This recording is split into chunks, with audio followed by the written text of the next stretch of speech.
Hello बच्चों, मेरा नाम है पवन देव खंडूरी और आप देख रहे हैं अपना यूट्यूब चैनल केमिस्ट्री आपकी।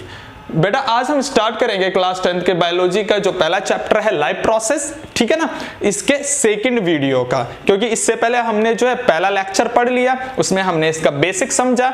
ठीक, जिस बच्चे ने वो पहला लेक्चर नहीं देखा बेटा, वो बहुत इंपॉर्टेंट लेक्चर है, ठीक है ना, तभी हमें आगे की बातें भी समझ में आएंगी। तो जिस बच्चे ने वो जो है पहला लेक्चर नहीं देखा, वो एक बार उस पहले लेक्चर को जरूर देख लेना बेटा, ठीक है ना। तो चलो हम स्टार्ट करते हैं इस सेकंड लेक्चर का।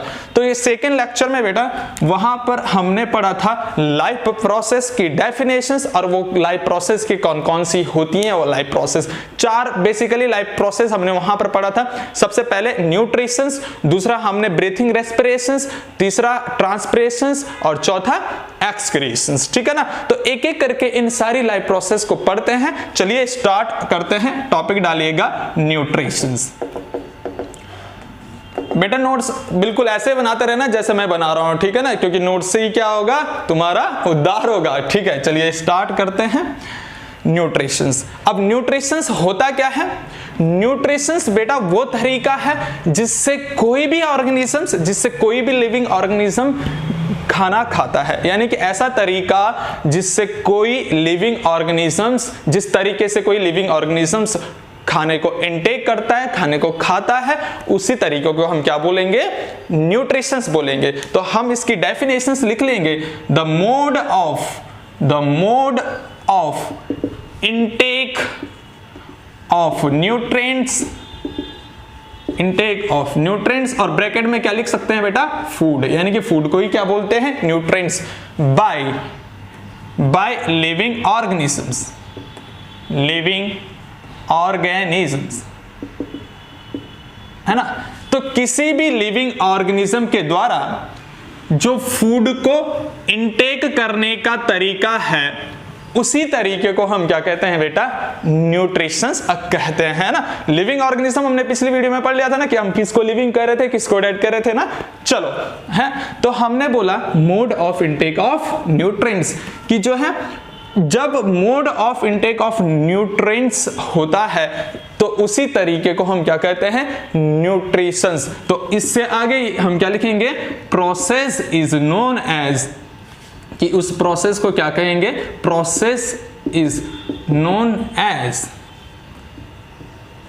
As nutritions. तो ध्यान दीजिएगा बेटा, न्यूट्रिशन क्या है? एक प्रोसेस है। न्यूट्रिशंस क्या है?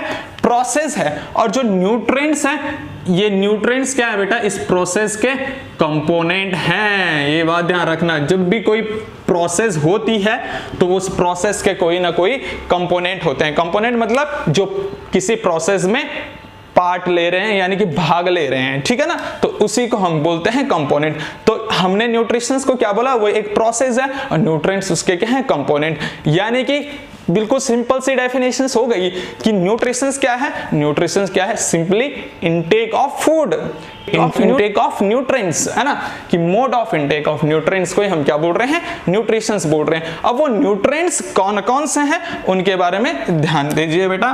न्यूट्रिएंट्स तुमने बचपन में भी पढ़े होंगे, ये न्यूट्रिएंट्स, है ना।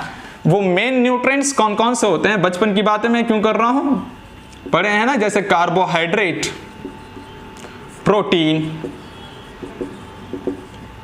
फैट, विटामिन्स, मिनरल्स, है ना। अब मैंने बोला कि हम बचपन की बातें क्यों कर रहे हैं बेटा?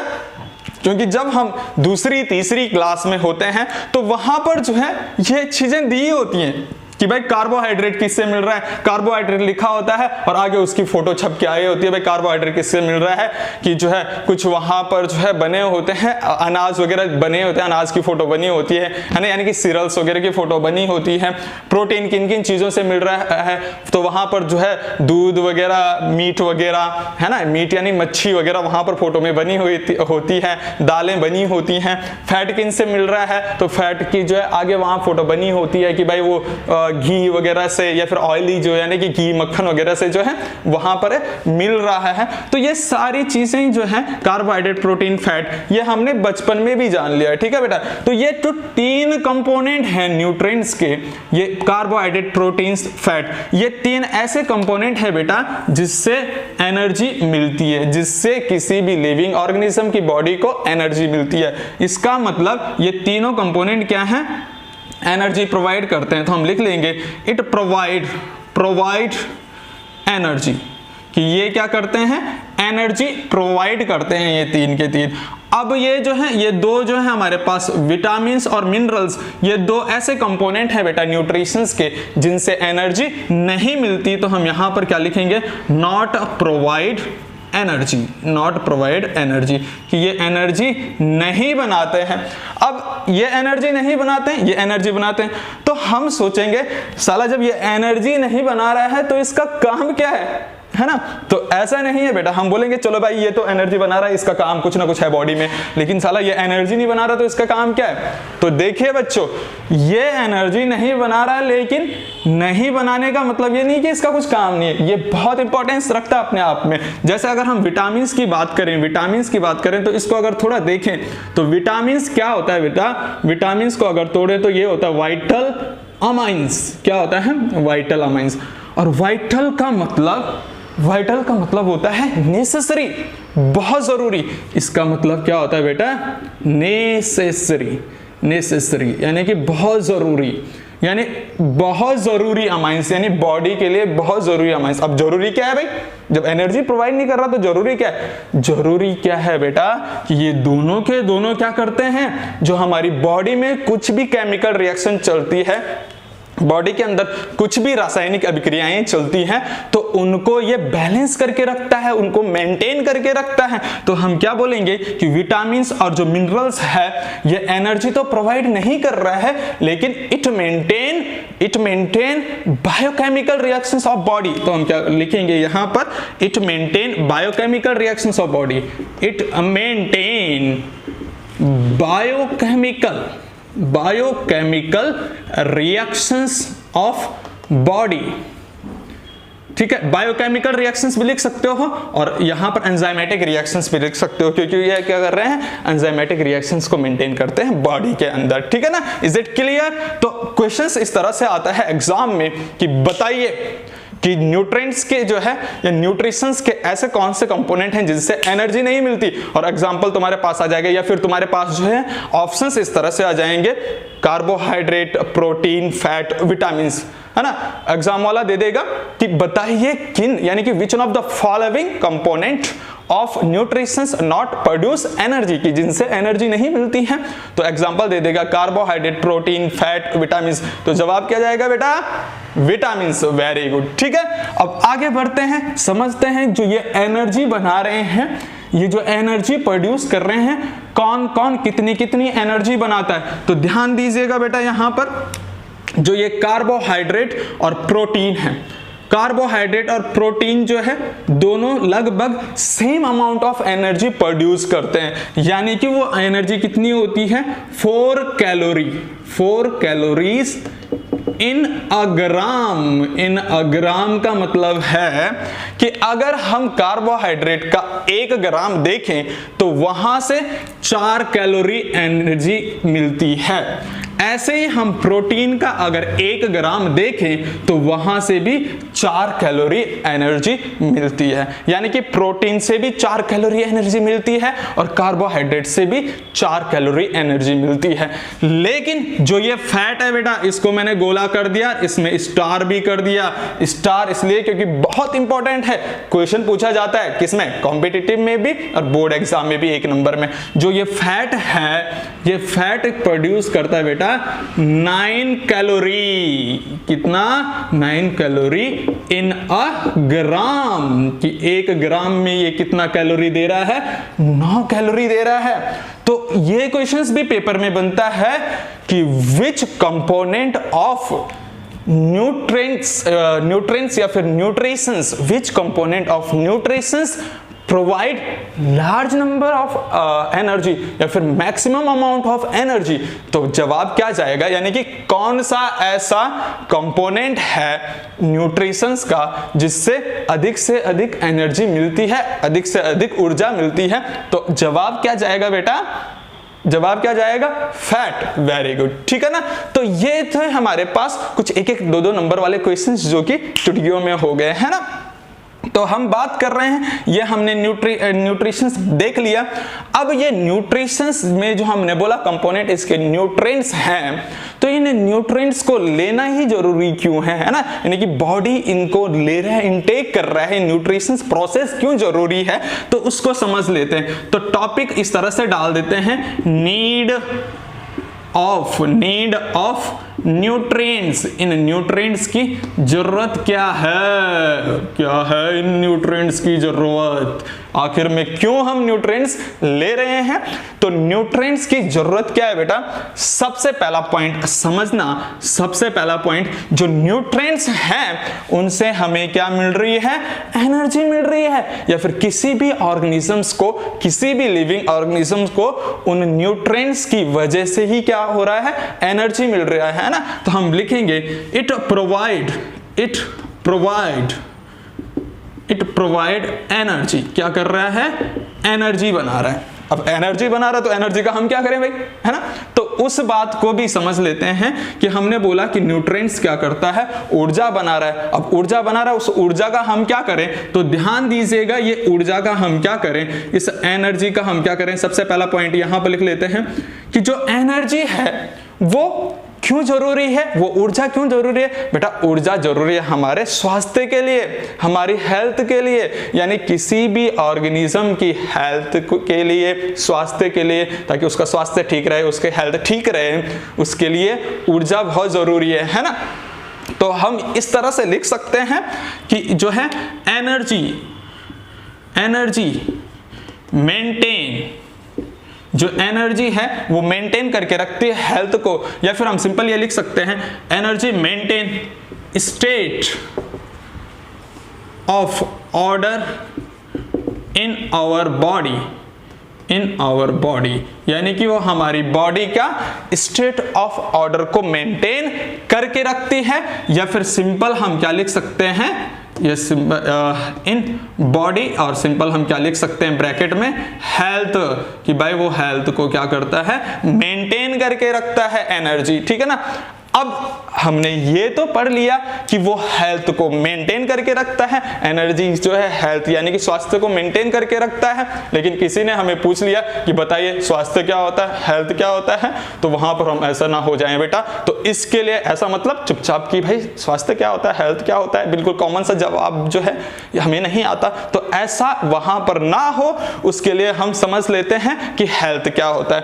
तो हेल्थ अगर हम बोलें सिंपल सा, यहां पर छोटा सा टॉपिक, इतू सा टॉपिक हम अगर यहां पर समझें हेल्थ, तो हेल्थ क्या होता है उसको समझ लेते हैं। हेल्थ क्या होता है बेटा कि हम जो है हर तरीके से सही हो, कोई भी ऑर्गेनिजम्स, कोई भी लिविंग ऑर्गेनिजम्स क्या हो, सारे तरीके से वो बिल्कुल सही दिखे, सही हो, दैट इज हेल्थ। उसी को हम क्या कहते हैं, हेल्थ कहते हैं, स्वास्थ्य कहते हैं। तो हम बोलेंगे हेल्थ क्या होगा कि जो है वेल बीइंग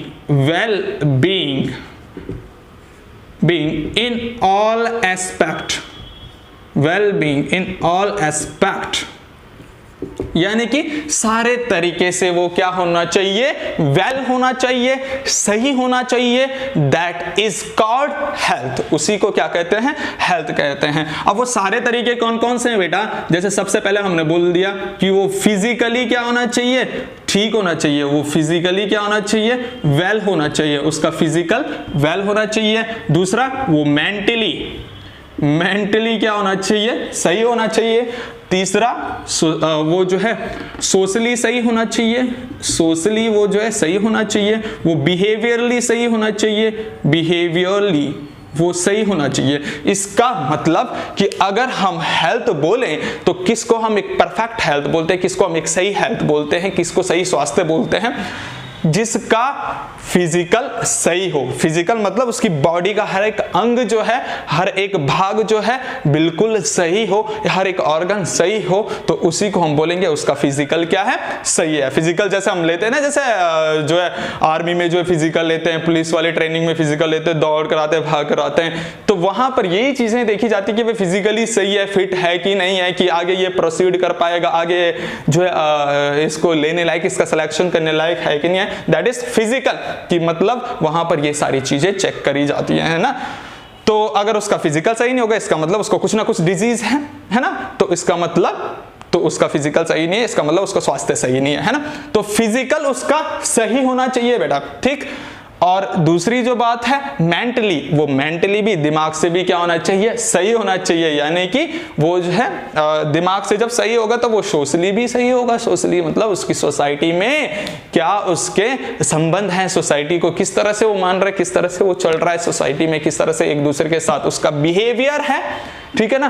तो दैट इज, यानी कि ये सब चीजें जब सही हो तो उसी को हम क्या बोलेंगे, एक हेल्थ बोलेंगे, ठीक है ना। तो हमने क्या पढ़ा कि ये जो है एनर्जी हेल्थ को मेंटेन करने के लिए है। दूसरा, अगर इस एनर्जी की बात हम पढ़ें तो ये एनर्जी बहुत जरूरी है बेटा विजिबल और इनविजिबल वर्क के लिए। हम बोलेंगे energy necessary for, energy necessary या फिर इसेंशियल, इसेंशियल लिख सकते हैं। इसेंशियल का मतलब भी नेसेसरी होता है। Essential for visible, visible and invisible work, invisible work. अब विजिबल वर्क और इनविजिबल वर्क क्या होता है? विजिबल वर्क वो होता है बेटा जो हमें दिखाई दे रहा है। विजिबल वर्क वो होता है बेटा जो हमें दिखाई दे रहा है, जैसे रनिंग, रनिंग कर रहा है तो वो हमें दिखाई दे रहा है। वॉकिंग यानी चल रहा है, वो हमें दिखाई दे रहा है। यानी कि भागना और चलना, नॉर्मली वॉकिंग करना, ये हमें दिखाई दे रहा है। एक्सेट्रा तो मैं अपने आप ही लिख लोगे, है ना। तो ये विजिबल वर्क है जो हमें दिखाई दे रहा है। और इनविजिबल वर्क वो होता है बेटा जो हमें नहीं दिखता। यानी कि नहीं दिखता का मतलब है कि जैसे बॉडी के अंदर जितने भी ऑर्गन्स हैं अपना फंक्शंस परफॉर्म कर रहे हैं। लीवर अपना फंक्शन परफॉर्म कर रहा है, धड़कन यानी कि दिल यानी कि हार्ट जो है अपना फंक्शंस कर रहा है, लंग्स यानी कि फेफड़े अपना फंक्शंस कर रहे हैं, स्टमक यानी कि आमाशय अपना फंक्शंस कर रहा है, किडनियां अपनी फंक्शन कर रही हैं। तो हर एक ऑर्गन्स अपना फंक्शन कर रहा है अंदर बॉडी के अंदर, लेकिन हमें दिखाई तो नहीं दे रहा है ना। तो उसको बोलेंगे इनविजिबल वर्क। उस वर्क के लिए भी एनर्जी जरूरी है। जब एनर्जी नहीं होगी तो वो अपना काम नहीं करेंगे, यानी कि ऊर्जा ही वो सब चीज करवाती है। तो इनविजिबल वर्क मतलब हम क्या लिख लेंगे कि इंटरनल ऑर्गन जो वर्क कर रहा है, जो इंटरनल ऑर्गन बॉडी के अंदर जो इंटरनल ऑर्गन है जो वो अपना वर्क कर रहे हैं, कार्य कर रहे हैं, वो ही हमारे पास इनविजिबल वर्क हो जाएगा। यानी कि वर्किंग बाय, हम लिख लेंगे working by internal organ, internal organ. अब वो इंटरनल ऑर्गन कौन सा हो जाएगा बेटा? इंटरनल ऑर्गन जैसे हमने बोला हार्ट है, या फिर जो है लंग्स हमने बोला, लंग्स, ठीक। दूसरा हमने बोला हार्ट, हार्ट।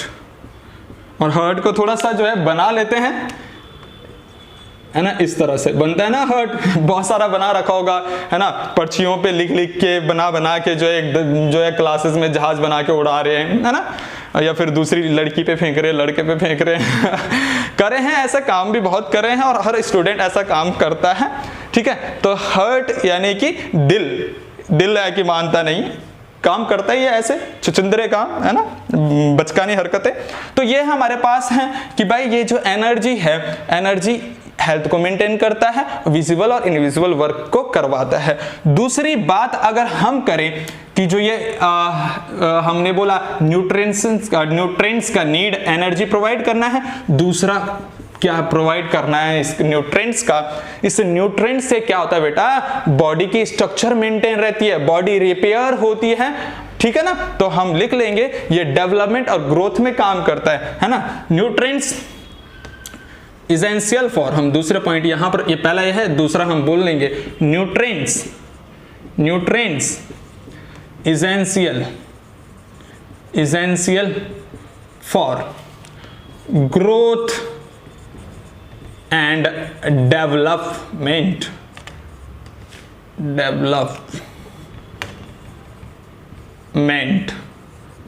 ऑफ बॉडी, कि बॉडी की ग्रोथ और डेवलपमेंट के लिए बहुत जरूरी है। Is it clear? आ गया समझ में? छाप लीजिए, टॉपिक डाल दीजिएगा, मोड ऑफ न्यूट्रिशंस, कि न्यूट्रिशंस के कौन कौन से मोड होते हैं। तो यहां पर बेसिकली इसके दो मोड हैं बेटा। सबसे पहला है ऑटोट्रॉफिक न्यूट्रिशंस, ऑटोट्रॉफिक न्यूट्रिशंस, और दूसरा होगा बेटा इसका हेट्रोट्रॉफिक न्यूट्रिशंस, हेट्रोट्रॉफिक न्यूट्रिशंस, है ना। अब ऑटोट्रॉफिक क्या होता है इसको हम और अच्छे से पढ़ेंगे, लेकिन ऑटो का मतलब यहां पर सिंपली ये समझ लीजिएगा कि सेल्फ, जो अपना खाना खुद बनाते हैं तो उनको ऑटोट्रॉफिक न्यूट्रिशंस कहा जाता है, और जो दूसरों पे डिपेंड रहते हैं खाने के लिए, जो उसको हम हेट्रोट्रॉफ कहते हैं। दूसरे पे डिपेंड, जैसे ह्यूमन खुद ही है, दूसरे पे कुछ भी काम है तो दूसरे पे डिपेंड है भाई, है ना। साला अपना काम खुद नहीं कर सकता, दूसरे पे डिपेंड है। अगर खाना मिल जाए तो एकदम जल्दी जल्दी भागे भागे जाएगा, मेरे लिए मेरे लिए मेरे लिए, है ना। जैसे शादी ब्याह में क्या होता है, वो अनाउंस करते हैं ना कि जो है गरम गरम खाना आपकी नरम नरम होठों को क्या कर रहा है, इंतजार कर रहा है, तो फिर जो है भागे चले जाते हैं, है ना। तो ये चीज है, ये ह्यूमन टेंडेंसी है कि कहीं भी जो है काम आए तो उसमें पीछे छिप जाना, है ना, और खाना आए तो एकदम आगे, या फिर कुछ भी चीजें फायदेमंद वाली आई तो आगे आ जाएगा कि मेरे लिए मेरा है ना। तो ऑटोट्रॉफिक न्यूट्रिशंस हम अच्छे से पढ़ेंगे, लेकिन अभी इसका सिंपली हम एग्जांपल समझ लेते हैं। यहाँ पर एग्जांपल होते हैं बच्चा ऑल ग्रीन प्लांट्स। एग्जांपल अगर हम समझें तो इसमें आ जाएगा all green plant, all green plant, और कुछ यहाँ पर जो है सम बैक्टीरिया आते हैं, कुछ बैक्टीरिया हैं, कुछ बैक्टीरिया भी होते हैं, यानी कि जीवाणु, है ना। वो कौन कौन से, जैसे BGA, ब्लू ग्रीन एल्गी, यानी कि साइनोबैक्टीरिया, तो ये जो है यहां पर है। और हेट्रोट्रॉफिक न्यूट्रिशंस अगर हम देखें, इसके भी फर्दर क्लासिफिकेशंस, इसको और भी बांटा गया है 3 तरीकों में। वो 3 तरीके कौन कौन से बेटा? सबसे पहला है सैप्रोट्रॉफिक न्यूट्रिशन, सैप्रोट्रॉफिक न्यूट्रिशन,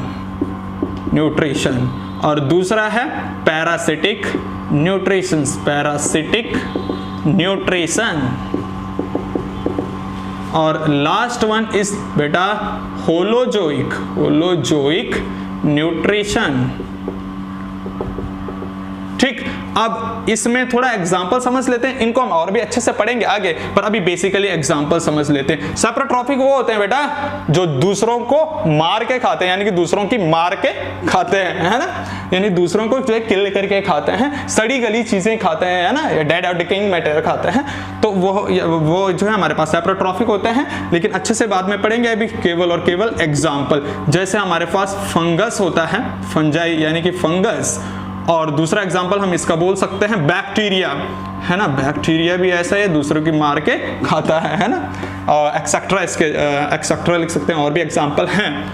और यहां पर एग्जांपल अगर हम बात करें, पैरासिटिक क्या होता है बेटा? जो दूसरे पे फीड कर रहा है, यानी दूसरे का खा रहा है और उसको मार भी नहीं रहा है ना, यानी कि मजे से खा रहा है, उस पे मक्खन लगा, उसकी तारीफ कर करके खा रहा है, लेकिन उसे मार नहीं रहा है, किल नहीं कर रहा है ना।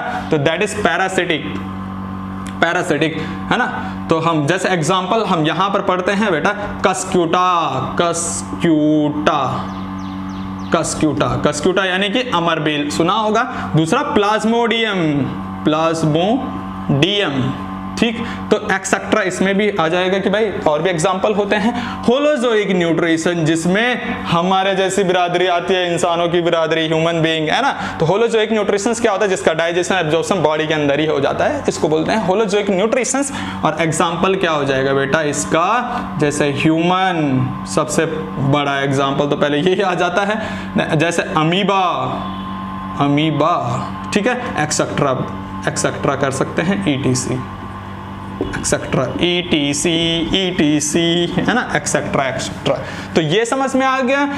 अब हम आगे पढ़ेंगे एक एक करके कि ऑटोट्रॉफिक न्यूट्रिशंस क्या होता है और हेट्रोट्रॉफिक न्यूट्रिशंस क्या होता है, एक एक करके इनको और भी अच्छे से समझेंगे। ठीक है बेटा, ठीक है, यार, और यहाँ पर जो पैरासिटिक न्यूट्रिशन है इसका फर्दर आगे क्लासिफिकेशंस भी है। जैसे हम अगर वहाँ पर बात करें तो इसका क्लासिफिकेशंस और 2 क्लासिफिकेशंस है पैरासिटिक के, जैसे एक्सो पैरासिटिक और एंडो पैरासिटिक।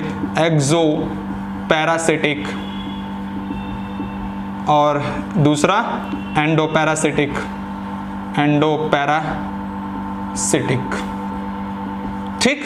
तो एक्सो मतलब बॉडी के बाहर, एंडो मतलब बॉडी के अंदर। जैसे अगर हम बोलें तो एक्सो में जो है ये कस्क्यूटा आ जाएगा, अमरबेल एग्जांपल इसका, ये बॉडी के बाहर होता है कस्क्यूटा। और बॉडी के अंदर प्लाज्मोडियम, इसका एग्जांपल प्लाज्मोडियम। प्लाज्मोडियम जो है बेटा बहुत इंपॉर्टेंट जो है कॉजेटिव एजेंट है, किसके लिए? मलेरिया।